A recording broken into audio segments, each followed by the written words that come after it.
Vietnam's total exports in the first quarter of 2022 showed a strong growth.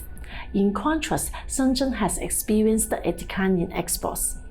This raised questions about Vietnam's potential to become the world's new factory, replacing China. Selena, can you tell us more about the current developments in Vietnam?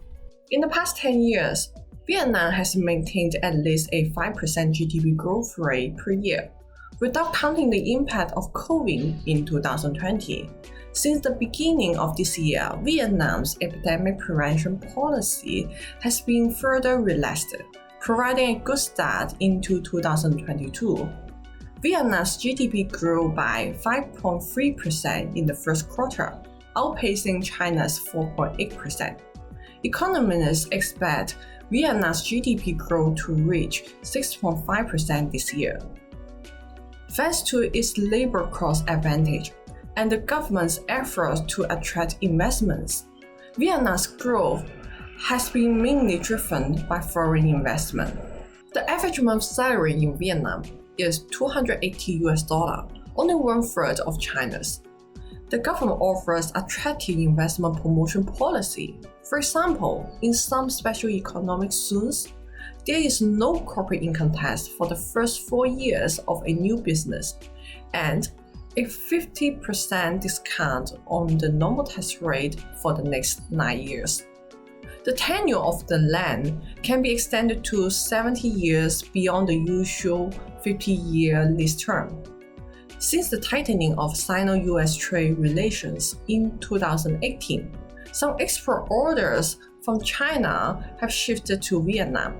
Due to the ongoing COVID-related restrictions in China, the situation has even turned more in favor of Vietnam. Can Vietnam really be a threat to China? What will China's position in the global supply chain be? From the perspective of trade structure, China is Vietnam's largest importer and the US is the largest exporter.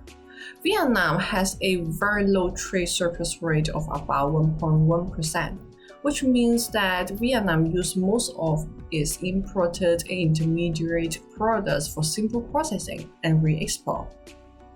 The US has a friendly tariff policy toward Vietnam, but China is facing high tariffs from the US. In a certain sense, Vietnam can be regarded as a custom area. In terms of GDP scale, China's GDP in 2021 is 17.7 trillion US dollar, while Vietnam's is 363 billion US dollar. The latter is only about one half of Shanghai's and three-quarters of Shenzhen's.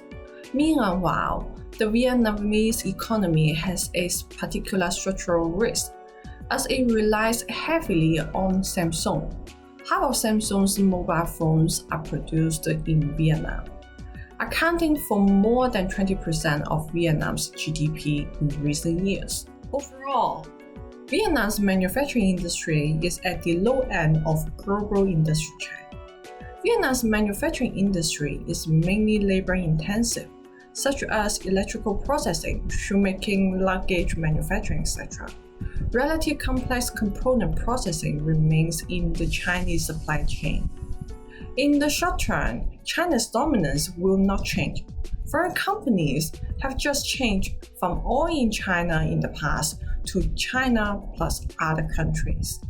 What is the positioning with regards to Vietnam of the Chinese companies in the HSZ China Fund?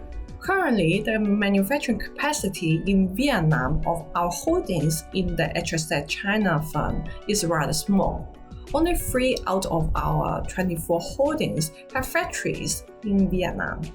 That's it for today. Thank you for watching and hope to see you again in the next episode.